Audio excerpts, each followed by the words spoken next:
No worries. I'm actually at work, so I just heard the conversation where the brother said something about Songs of Solomon. He said that we Muslims claim that it is about Muhammad, and he claimed that it is about Solomon's wife.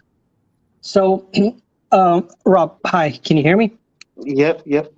Okay, so do you believe, and do you, because I want you to be consistent with your stance, do you believe that it is about Solomon's wife?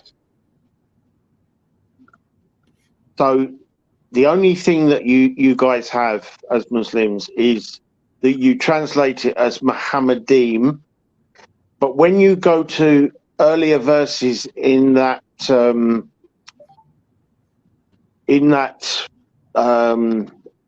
Bible verse, what you find is mentions of drinking, heavy drinking,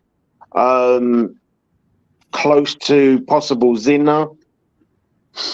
Again, we see that this is, it doesn't fit into what the Muslims attribute to Muhammad.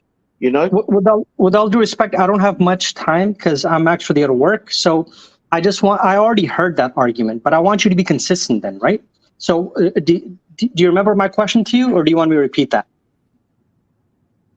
Okay, so some people claim that this is referring to one of Solomon's possible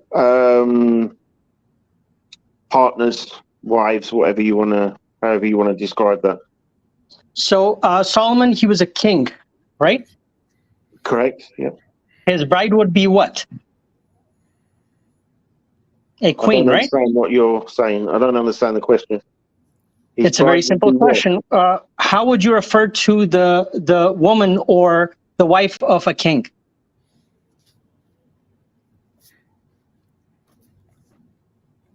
Well, we know that Solomon took many wives, many wives. Doesn't matter. All of his wives, would they not be referred to as queens? Well, he took concubines. I mean, I don't think the concubines would have been described as queens, no. So again, it's not clear, right? So first of all, you just admitted that he had many wives or many concubines, right? A wife and possibly many concubines. So first of all, it's not clear which wife it's talking about, right? Then you talked about, him drinking and, partying and all of that. Have you heard of an allegory? The beginning of that verse talks about heavy drinking. Correct. He approaches the woman's door, so possible, attempted zina. I mean, is this describing Muhammad? I would ask you. See, this is actually, with all due respect, Rob, and I would actually like to have this discussion with you once you have actually understood the entire allegory. I don't have enough time. I actually, on this same channel, okay, I was on here, I explained the entire allegory, okay? It is actually referring to the spiritual relationship between between God and the nation of Israel. Okay, this type of rhetoric you actually see used in many different verses throughout Tanakh. This is not only in Songs of Solomon. And by the way, Songs of Solomon, all 8 songs, you will see this type of language being used. Okay, it has, because if you really think about it, the wording over there, it is used in a way, for instance, when it's referring to the beating the woman. So do you think that Solomon's wife, who is supposed to be a queen, she will be beaten by common men on the street? It makes absolutely no sense. There's no mention of that. There's no mention of that in that verse, from what I remember. Yes, there is. Again, read it, please. Okay. Then it talks about beating her and taking away her mantle. Okay. From verse 5 or 6 onwards, I think you can see that over there. Right. Then she talks about. Can you bring it up on screen, host? Sure. Brother, can you, Brother Muhammad, can you bring that up on the screen, please? Yeah. Which book is it again? Songs of Solomon 5, please. Songs. Yeah, bear with me, guys. Sorry about this.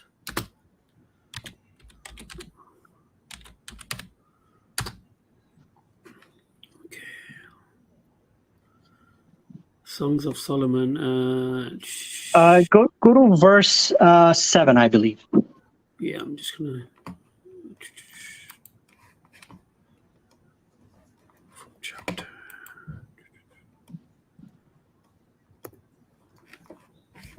Okay. Yeah. Let me just share it. Bear with me, guys.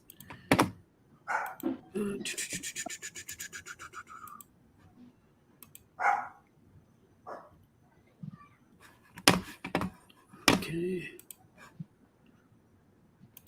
If you go to RSV or something, because the KJV is the translation is really difficult to read. And RSV. yes, please, it's much simpler to read. Am I going the right way? Right there.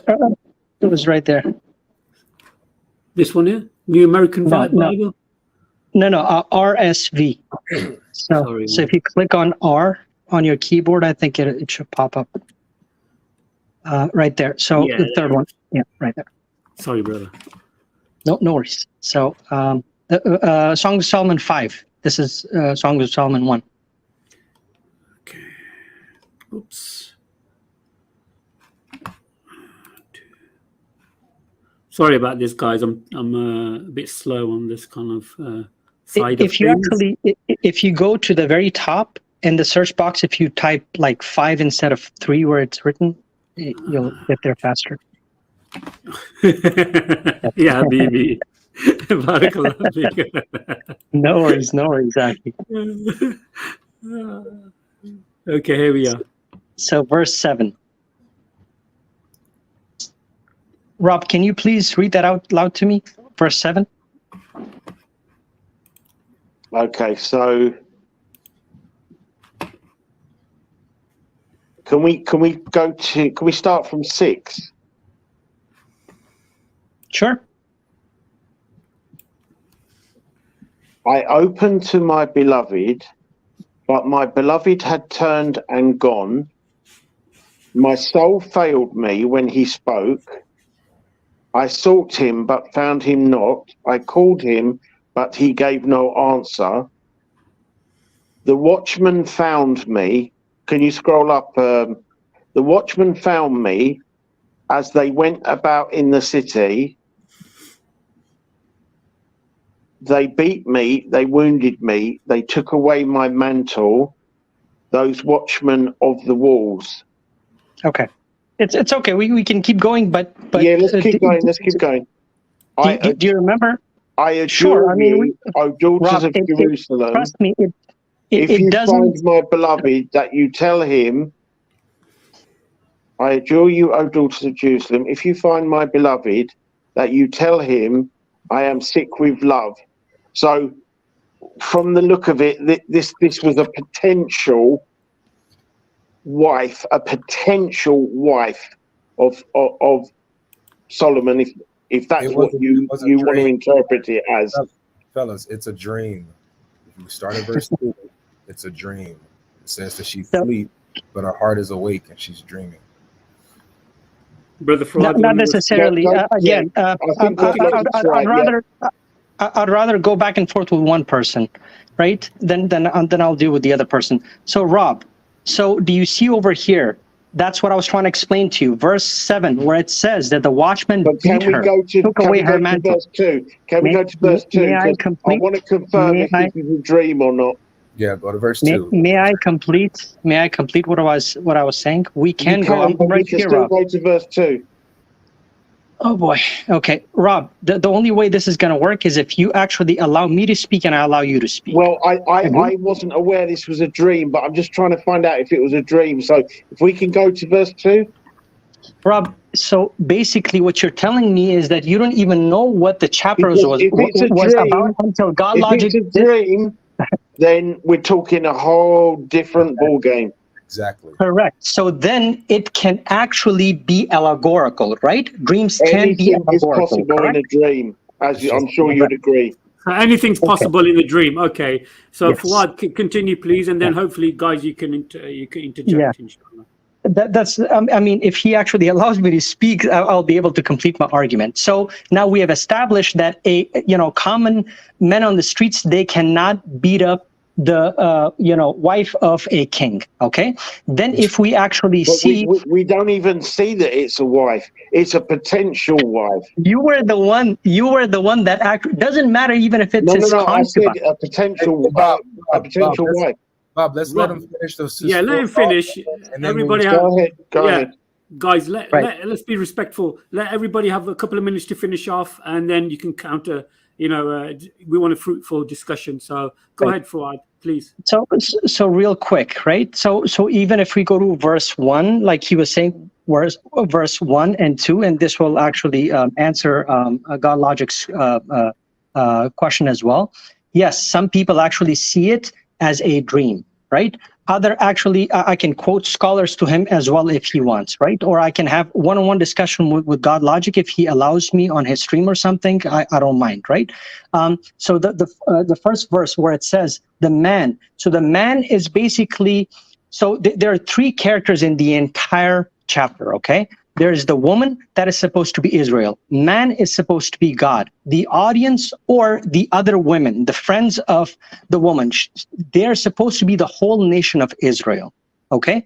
So if you go to verse 1, it says the man, which is Elohim, he's the one speaking. He's pleased with the woman, he accepted their offerings. Right? So the myrrh and wine and honey, all of that stuff is talked about. That is like offerings from the nation of Israel, right? So it says that it's time for them to rejoice and celebrate and be pleased. He's pleased with them, so they can actually celebrate. They can actually be pleased with themselves. Verse 2 that you're referring to, Rob, that actually is the woman responding. Keep in mind that this, the undefiled part over here in verse 2, I think it says the undefiled, the word used over there is undefiled. She's undefiled, right? So she's quoting him and saying, "Open to me, my beloved." He has arrived at nighttime. He's wet, meaning he has to overcome hurdles to get there. He's asking her to open the door for him in verse 2, right? Verse 3, it's like inconvenient for her to get up, put her coat on, and soil her feet in dirt. So it's basically referencing to Elohim coming to the doorstep of the nation of Israel. Basically, God doesn't come to us ourselves. Okay, He sends prophets. So when He sent prophets, this particular prophet, which we don't know who it is talking about, it is not clear yet, right? The culmination is towards the end. Then the name of this prophet is revealed towards the end. But in the beginning, we actually see that God actually is pleased with them. So He sends His blessing in the form of prophet and, His scriptures, etc. And the nation of Israel, they take Him for granted, right? Then we see in verse 4, it's speaking in a central nature, right? It's a metaphor. It's not supposed to be taken. This is why the Jewish people, they call it Shir HaShirim. Okay, even Dr. Brown, he actually admits in his article that I read, or one of his books, I believe, that it is basically supposed to be taken allegorical. It's not a peshat interpretation not a direct interpretation you're supposed to take it, right? Because it refers to the woman as his sister as well in the entire chapter. Okay, so it will be incest, right? So he cannot be making out with his with his sister. Then in verse 5, we actually... Astaghfirullah. Sorry? I'm joking. I said astaghfirullah. Is it at any time can we get into the conversation, or is Sure. Go ahead. Okay. Because he actually, because I wanted to specifically just to clarify something, GodLogic. The reason why I went from the beginning is because he wanted to focus from the beginning, because you mentioned the dream. So I wanted to explain that it is actually supposed to be taken allegorical. All the things that are mentioned in there, they're supposed to be sacrifices. They denote sacrifice, because I wanted him to specifically answer a couple of things which he was not able to. Apparently, he doesn't know. He hasn't read it thoroughly. right? Because I wanted to focus on this particular part that I pointed out to him in the beginning in verse 7. You know, that common watchmen, they will be beating the wife of a king, and would it be incest? And how is it that in verse 10 it says, is it verse 10? Let me actually look up real quick, where it says verse 9, that what is your beloved? So it is the friends of the bride asking the bride that what is your beloved more than any other beloved, O fairest among women? What is your beloved more than any other beloved that you thus adjure us, right? So how is it that the king is not recognized? Why are they asking about what king looks like? It makes absolutely no sense if you take it literal. That was my whole point that I was getting to. Please. I appreciate it. So the reason why the first part of what the woman is speaking of, recognizing that that's a dream, is important, is because the way that you went to verse 7 and down, you try to you tried to say, well, a queen, a wife of the king cannot be beaten by, that's just not likely to happen and things of this nature. So therefore, this has to be allegorical and things of this nature. And it sounded like you did not take into account that it was actually a dream in the beginning where she's talking of. So it is a dream that she's talking about, and it's a dream expressing what it's like when she is away from her beloved. That's what the dream is about, when she couldn't get to him, and so what she had to go through without him, and how she is sick with love being apart from him, is what she says later on in the few verses. And so this idea that even with your interpretation that the man is God, the wife, the bride is Jerusalem, right? And the others, who did you say that the others were again? The witnesses? So the witness is supposed to be like the nation of Israel. The nation of Israel, who's the bride? The bride is supposed to be, give me 1 second. So it's Israel, or not Israel. It's like prophecy or prophets. You can call it like prophet. The bride is the prophet? Yeah. Okay, so the bride is the prophet, the others is Israel, and the man is God that the bride is talking about, right? Correct. Okay. So if the bride is referring to her beloved, and this is allegorical for God, then this still wouldn't work to plug in Muhammad here, because her beloved is God, not another prophet. Where did I say that this is supposed to be Muhammad over here?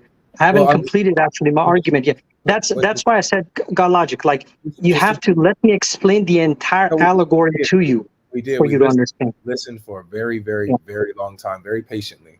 Let me just ask you straight up. Do you believe, because it sounded like you said that Muhammad's name is mentioned in this chapter in verse 16. Is that your position? Okay. Brother, wait. Let me ask the host. If he gives me, I will require at least 10 to 15 minutes to explain it from the beginning till the end, for you to actually get my point. Because not something allegories cannot be explained right away. You have to understand the entire argument before refuting it.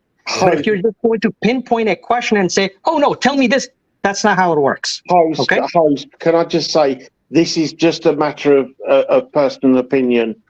Are we going to entertain 10 minutes of someone's personal opinion? I don't want to. I want to have Rob, what we're going to do here, guys, the conversation has been very respectful from the start, and I want to keep it in this kind of nature. Maybe this can be spoken at another time. If that's okay with everybody, we can plan another separate show on this particular verse or Bible verses, and we can hit that another time. Shall we go to another topic if anybody wants to open? If I just may just wrap it up real quick, like last 60 seconds, okay? So just to answer what GodLogic was asking.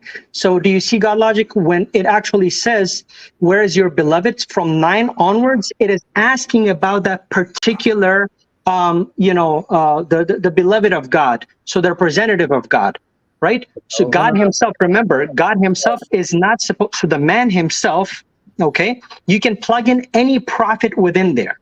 right? Solomon, David, any of the prophets could be plugged in there, but I mean, not David, of course, because this is after the time of David, right? Solomon, Jesus, any of the prophets could be plugged in here, right? But it is talking about a particular prophet. This is why it is asking that how can we distinguish him from other beloveds? Do you understand this? So when in verse 10, it says, my beloved is all radiant. From here onwards, his eyes are like doves, right? His locks are wavy. Now it is referring to a particular lover, okay? A particular lover. And this representative towards the end, then we actually have the name, Muhammadim, right? Which is actually, so it gives you the physical description, it gives you his name, right? And then it gives you its geographic location. Remember, because in verse 9, what did the bridesmaids ask her, right? That how can we distinguish him and where can we find him? So it gives a physical description. Imagine like you looking for somebody. You give. Can I respond? Sure. Thank you. So this is why I asked you if you believe that this was about Muhammad. You like, I don't know why you wouldn't answer that question. So from the beginning, it's not. So we got the answer that 5:16 is about Muhammad. That's what you just said. So right, but did you understand? Can you steel man my argument? Please pause here. Please pause here. So with your interpretation, you have, and this is where you went wrong when it sounded like when it mentions the others that are speaking, that you think that they're speaking to the man or the king, and they're talking about God's beloved. When no, they're responding to the woman. They're responding to the woman. And again, I don't believe this is allegorical, but I'm going with you. I'm granting that it is, and showing that even with your interpretation, it cannot possibly be Muhammad, because her beloved, according to you, is God. Her beloved that she's talking about is God. So even in chapter 5, that's not what I said. No worries. Even in chapter 5, where Mahmadim is mentioned, the altogether lovely one, right? The one who's altogether lovely is talking about the husband, the man, which you say is God. Right here in verse 9, the women are responding to the bride. She addresses them in verse 8, I adjure you, O daughters of Jerusalem, if you find my beloved, that you tell him, I am sick with love. Verse 9 is responding to her. What is your beloved more than another beloved? Or, O most beautiful among women? What is your beloved more than another beloved, that you thus adjure us, that you come to us like this? Then she begins describing her beloved, talking about her beloved one, right? So if you're saying that the others, Jerusalem, the bride, a prophet, the man, the husband, God, the bride is speaking of her beloved, who is God, not another prophet. May I respond? Please. Okay. So again, you fail to actually understand my argument and you start refuting the argument. That's the problem, right? That's why I told you that it is talking about a particular. So before verse 9, it is talking about prophets in general, God's mercy. How does he send his mercy? How does he send his blessing? It's in the form of prophets when he actually sends scriptures, right? From 9 onwards, it is talking about somebody in particular, right? This is why it gives his physical description, right? It talks about how his waves, how his hair looks, right? How his eyes look, how his cheeks look, how his arms look, right? How his legs look. I don't want to cut you off. I just want to make sure I understand you fully. So are you saying that from 10 down, it's talking about someone different than who she's talking about in her dream, about her beloved?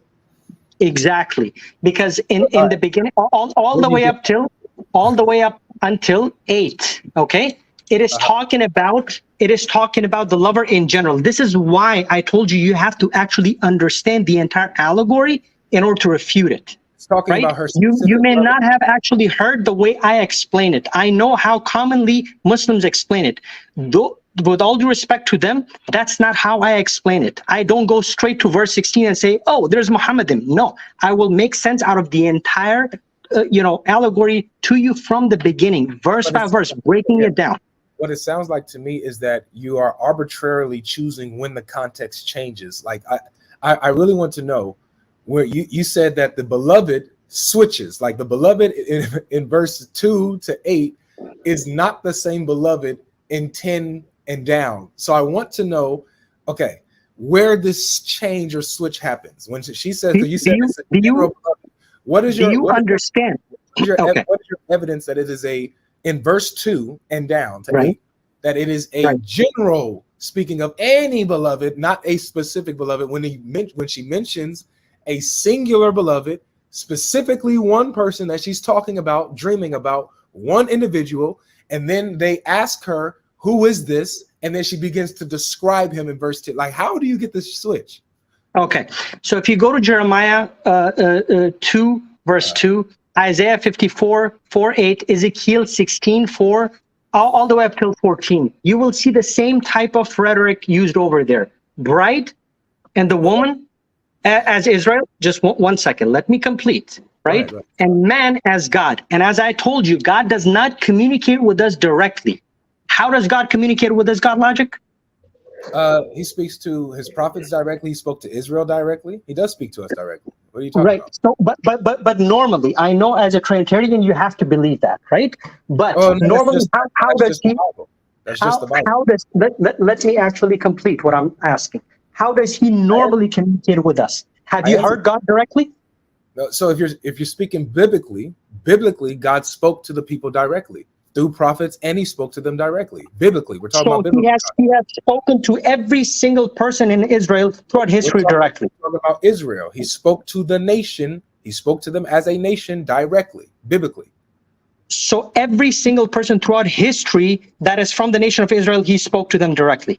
That's what you're claiming. You asked me, how did God speak in the Bible? In the Bible, he spoke to Through them directly, prophets, and he through spoke scriptures. to the prophets. Again, look.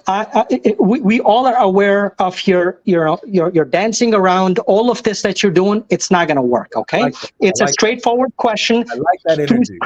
Through scripture, through prophets. That's how he communicates with us, right? So There's a straightforward answer, but I know, but you know where I'm getting at. You know where I'm getting at. That's why you have to, dance around the subject and not. My brother, what you're saying, what GodLogic is saying is, yes, God spoke to Israel directly, but it was many who did not understand, and that's when he sent prophets to give understanding. But you're trying to say he did not speak directly. He did speak directly, but he also sent prophets to those who was unlearned. So why are you ignoring my argument, brother? My argument still stands, okay? Because who did he speak to God directly?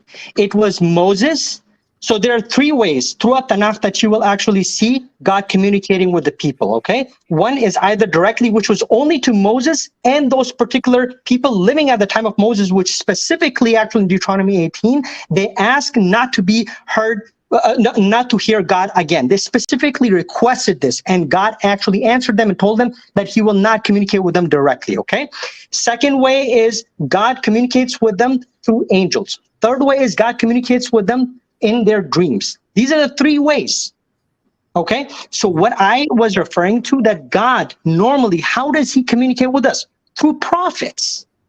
That is the job of the prophets. Whatever you read throughout Tanakh, they're the writings of whom? They're the writings of people. Okay, so in these writings of people, you have God in these writings who speaks directly to people, speaks directly to the nation, speaks directly to prophets, speaks directly to certain individuals through dreams and revelation. This is what I was saying. So for you to say that I'm dancing around, with you and me. Let me finish, please, because I listened to you. For you to say that I'm dancing around, which is hilarious, that I'm dancing around or dodging when I answered you fully, it's hilarious to me. Now, this is how we got here. I asked you to show me from Songs of Solomon in this context where the beloved switches, and what your answer was, which is it's interesting, that elsewhere in other Bible verses we see that where this language of the beloved and the loved one and things of this nature are used between God and Israel, which is true. That has nothing to do with this context here. I'm asking you because you said that the context of the beloved one changes. I'm asking you, in this context, where does the beloved one switch? Where does it switch with between 2 to all the way to 10? Where does it switch between being a general beloved, where anybody can fit that in, and then verse 10, where it's a specific beloved?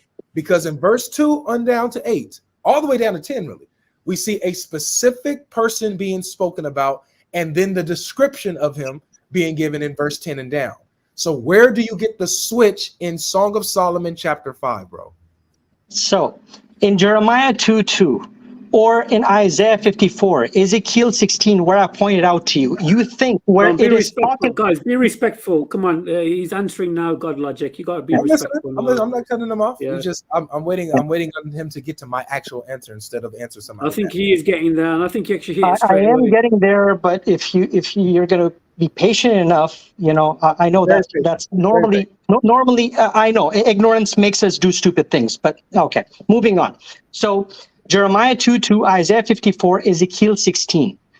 Do you agree over there that it is allegorically talking about the relationship between God and Israel? Yes or no? Yes. Okay. So if we actually establish over here also that it could be actually when it says my sister, my bride, the same type of language used over here, it is talking about God and the nation of Israel. Yes or no? No. It could be. No. I'm saying could it be or not? No, prove it. Prove it I just told you. I quoted verses to you. Can I tell you why? Can I tell you why? No, you can't, because I disproved your point right there. Your bias right there, your cognitive dissonance right there. Because in the beginning you said it is okay. I can show you even from the Jewish sources. Go to the Jewish encyclopedia, Shir Hashirim, that they actually try to explain. Let me actually show you. And they actually combine this exactly. Okay, they actually show. So even go to Rashi's commentaries. They actually liken Songs of Solomon. They actually liken Songs of Solomon to Jeremiah 2:2. They liken Songs of Solomon to Isaiah 54, and the other one that I mentioned to you, Ezekiel 16. Some of them don't. So what? Exactly. So some of them do. So you do agree some of them do, right?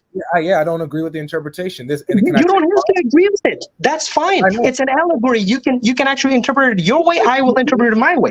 But if you want to disprove my point, you have to deal with it point by point, not just by saying. Yeah. Can I respond to this? You can't, because I'm not done yet. You asked. No, I'm not done yet. You asked me a question. I'm not done yet. I'm not done yet. A question, and I didn't even get to answer. No. You answered it. You answered it. All right. Just 10 seconds ago, you answered that it could be. I'll be quiet. I'm gonna let you speak. I'll be quiet, but please, don't go too long. Like max 2 minutes, bro, so I can respond to you. Okay. GodLogic, this is my show, guys. This is my show. Yeah. I'm hosting it. No one dictates to anybody. You've got 2 minutes, guys. We have to be respectful, and it's been like that from the beginning. I want to keep it in that flow. I know we don't agree on certain terms and topics. Yes, but we still got to be respectful. And myself and Brother Friendly Muslim are hosting the show, so be respectful to us, guys, please. Yeah, I appreciate that, brother. With all respect, I was not trying to dictate. It was actually just a suggestion. It wasn't like you got. Like I said, GodLogic. Hopefully, in the future, we can arrange something, and then it can be a longer version of what we're talking about right now. I know Fawad is at work right now, so it's very difficult for him to think about work and talk about this topic. Also, I can fully understand that. And we've gone nearly 2.5 hours on this stream, and maybe we got another 15 more minutes, and then we can. Like I said, give me your email, contact details in the private chat, and then we can hook up something in the future, inshallah. Okay, so I'll complete my thought, right? So we actually clearly see he actually admitting. In the beginning, he said no, he doesn't agree with it, and it can't be applied. Then he actually agrees. He changes his stance and says, yeah, it could be. Some of them say it. So yes, thank you for proving my point. So the rhetoric actually tells us the language, the entire language, and it's called song. A song. Song is normally an allegory. Okay. It says, I come to my garden, my sister, my bride. The same type of rhetoric used over there. Right. So again, the beloved, the relationship between beloved, i.e. God, and the woman, who is supposed to be a woman, nation of Israel. Now you asked, when does that switch happen? Well, the switch happens, as I said, when it says colloquy of friends and bride, okay, where it actually asks, as I said, you can fit in any prophet in there.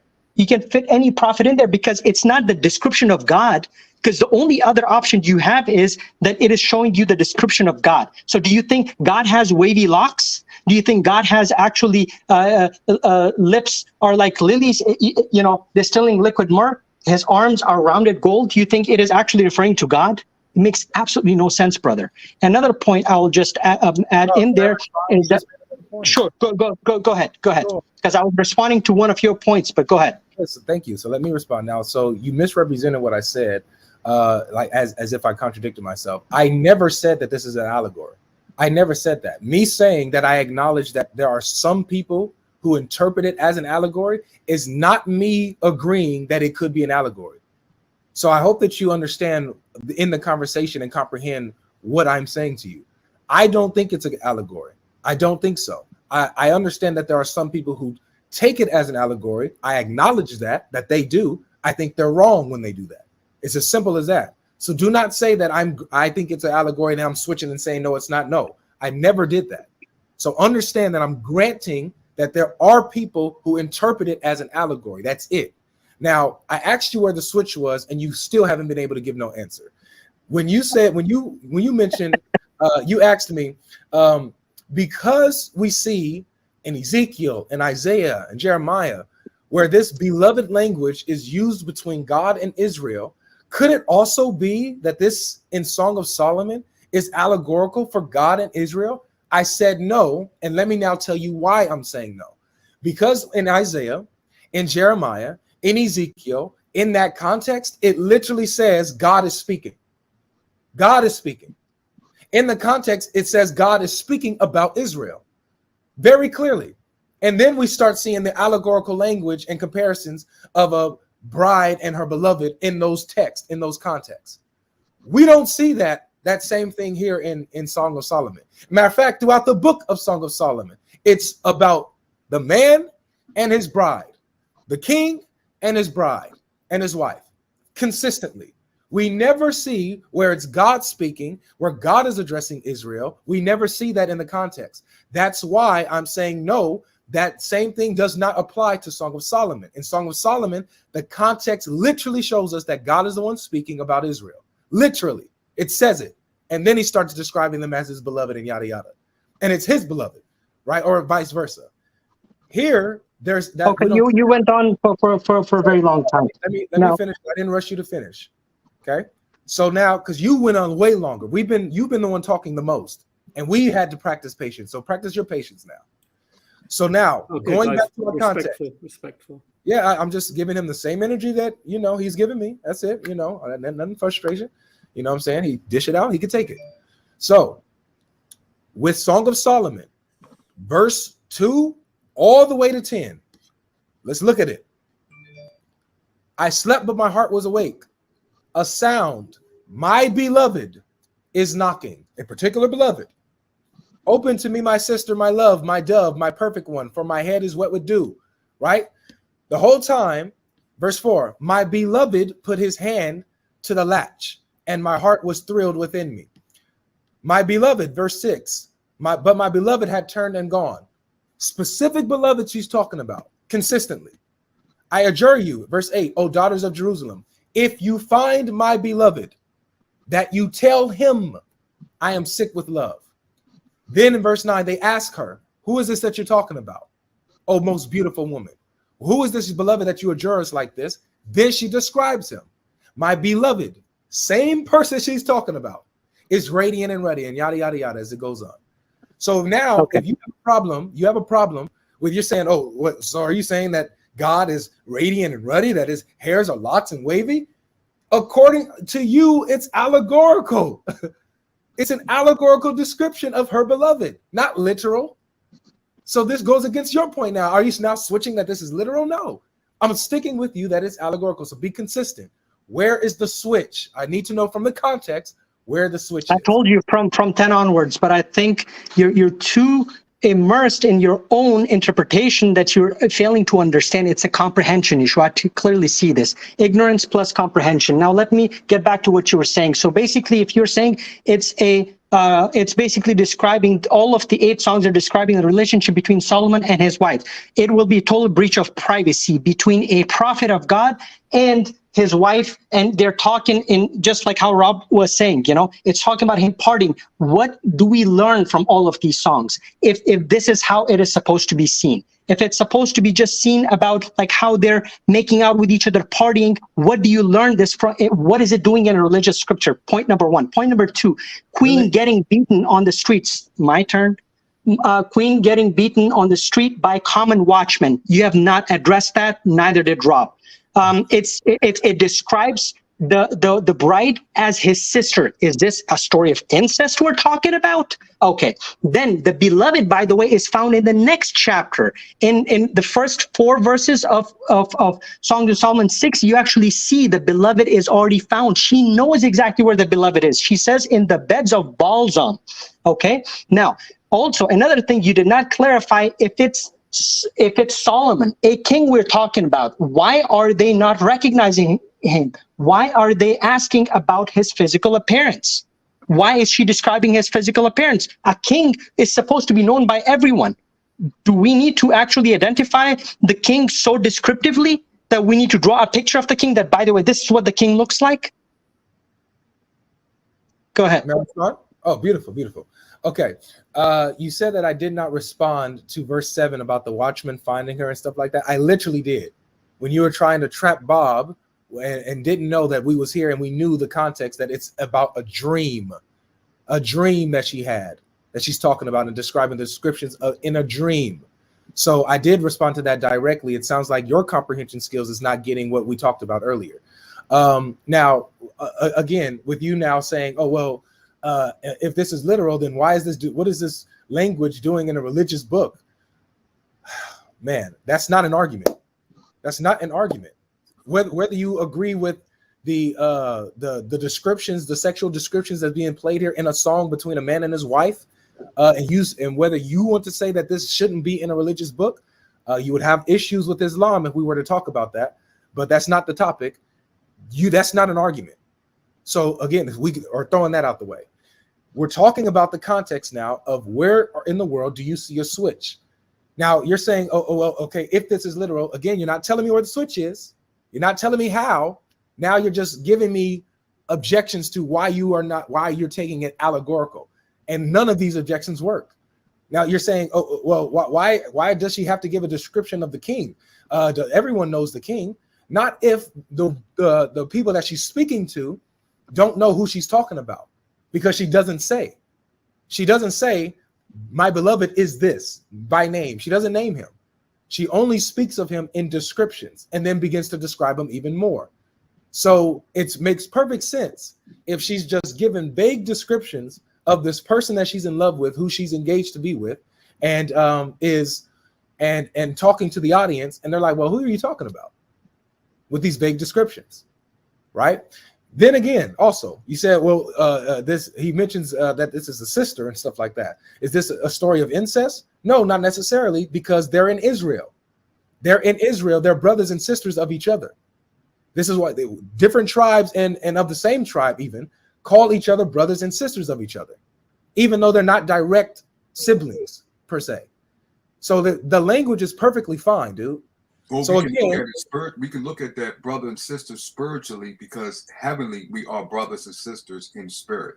Christ spoke of this when they asked about marriage also. Yeah. So you have spiritual brotherhood, you have tribal nation brotherhood and sisterhood, stuff like that. No problem at all. So now again, we're back here where we're at the original question. Where in the context do you get, not an arbitrary switch, I need to see in the context that the beloved that she's speaking of in verses 10 to 8 is different from the beloved that she speaks of in verse 10, when she literally starts describing who they asked her about in verses 2 to 8. Don't be arbitrary. Give me the text where it switches. I think I would have to then just refer to the definition of a madman. asking the same question again and again and expecting a different answer. We will let the audience decide if I actually answered the question better or you did.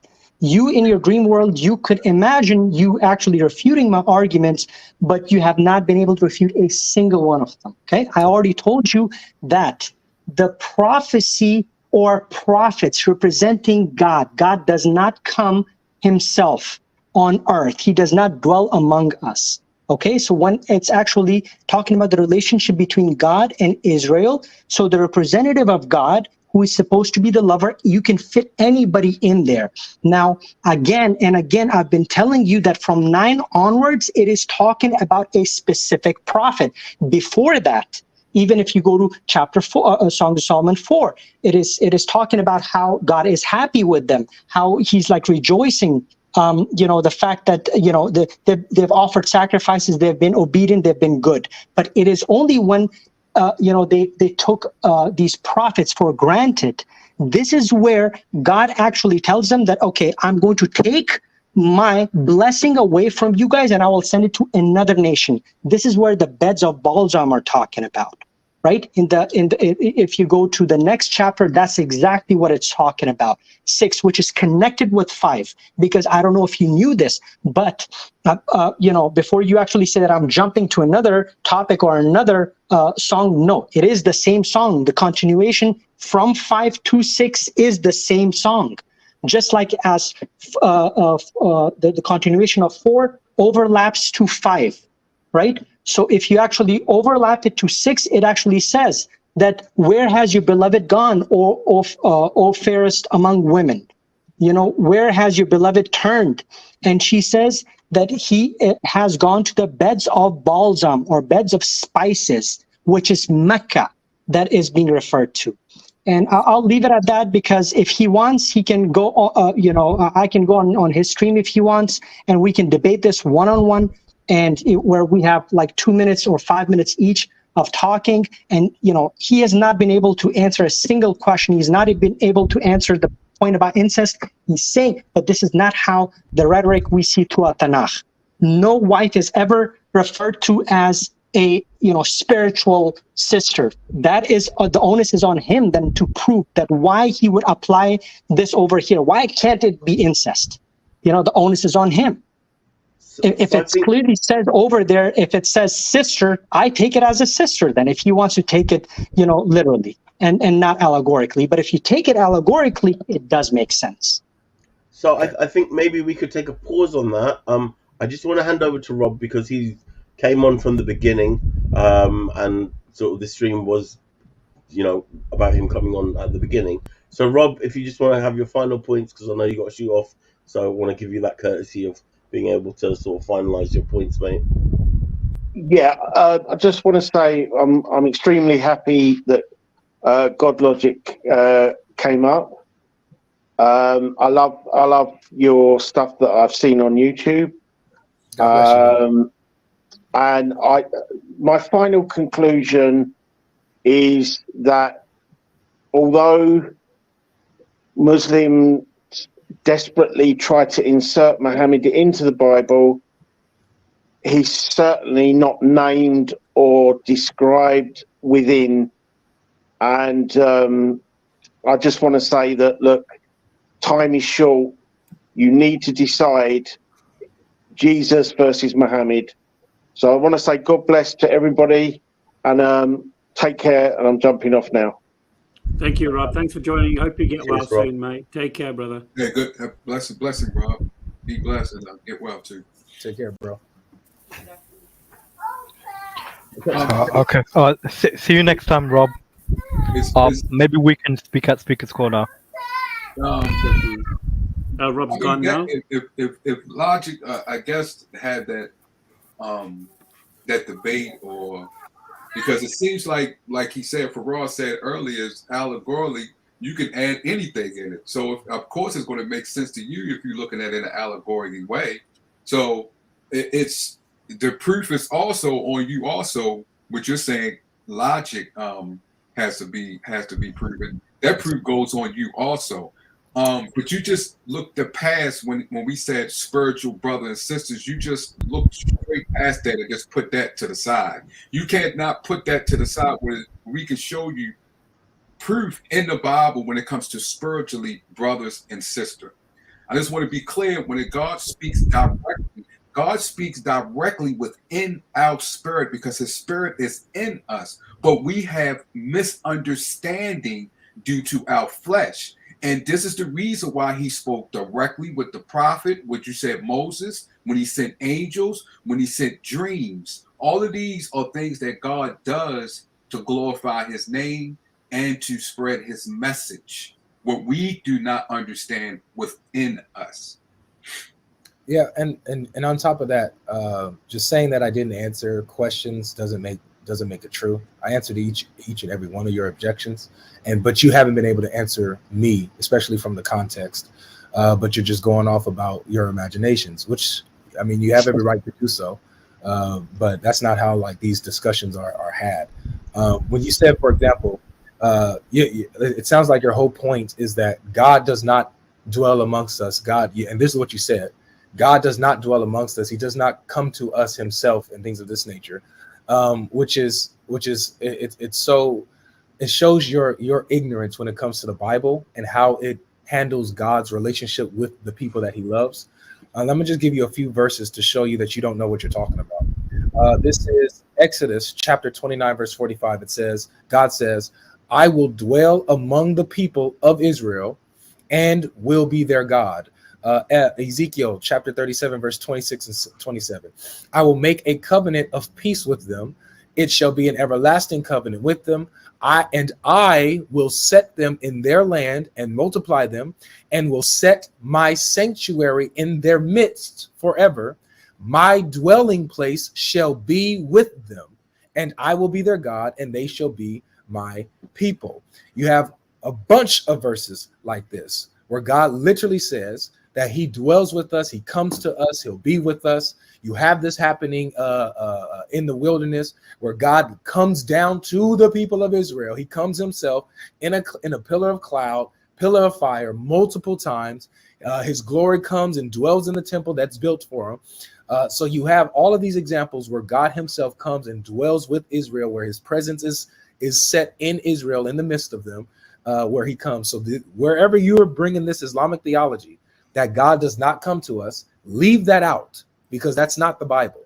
So your entire interpretation, your entire rhetoric is based off the presumption of an Islamic view that Allah does not visit us or come to us and dwell with us. That's a presupposition that you're reading into the Bible. That's not an exegesis. That's you interpolating inside the Bible. So I think that rests the point here, man. If you guys want to talk about it, we're going to let Brother Fawad basically respond. I'll just respond to that. So I would love for him to actually go to the Torah.com and read what they actually say, what the Jews, because he mentioned that it is the Muslims, right? I would love for him to say what Dr. Barry Dove Wallfish, okay, who is a lot more scholarly than average Joes like GL and Vaughn and all of these guys, right? I would rather take their word as to what they have to say about this rather than these nobodies on the internet. So what does he have to say? And I quote, only in the Middle Ages, in Spain and northern France, did scholars begin to pay attention to the plain Peshat meaning. Before that, the rabbis always, all the way up to the 1st century CE, the rabbis read it as an allegory of the relationship between God and the Jewish people. It was never taken as a Peshat interpretation. Some went as far as dropping the allegory altogether and treating it as a love poetry, as it was originally intended. Okay, so again, reading Shir HaShirim allegorically, Rashi agrees with me. Most of the rabbinic scholars agree with me. Whereas, with these average Joes, nobody actually agrees. Even their own Dr. Brown doesn't agree with them. Even he actually, all of these guys look up to him, right? They bring him, on their streams. Yet they would not want to listen to what he actually has to say. Even he says that it is an allegory because he speaks Hebrew. He understands that the rhetoric used over there, it is actually talking about the relationship between God and the nation of Israel. It's not supposed to be taken, literally. It's metaphorical. He mentioned another thing. He mentioned about sanctuary. Sanctuary does not mean no Jew ever believed. Yes, there were some heretics, but no Jew ever believed that God literally physically came, and dwelled among them and lived with them and ate with them. This is only the Trinitarians. They believe this. Jews don't believe this. This is not the Islamic theology I'm trying to impose on the Bible. He mentioned even the verse that he mentioned. He should be ashamed of actually mentioning that verse because he clearly said in there, sanctuary. What does the word sanctuary mean, brothers and sisters? I would want people to look that up on their own. The verses that he mentioned, only one verse that he mentioned, and that is not supposed to be taken literally. It doesn't mean God lived with the Jewish people. And I'll leave it at that. But I want to say this. 1 second, Von Eric. Sorry, I really do apologize speaking over you, my dear brother. I really want to close the show because it's coming up to 3 hours. We've got Brother Nazam, who's been with us from the beginning. I really want to end the show with Brother Nazam giving his thoughts on the whole discussion. And then, like I said, guys, we can do this again. Not a problem whatsoever. Just leave your email, contact details, and then we can plan something in the future, inshallah, if you guys are okay. But Brother Nazam, please, thank you for having me on. Anything I said wrong or that was incorrect, it's based upon my own error and lack of knowledge, and anything that came beneficial or good out of it, then it's a blessing from God.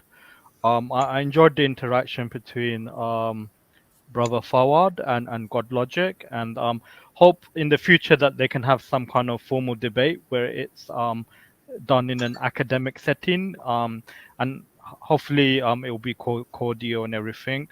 And thank you for inviting me. This was kind of like a last minute thing.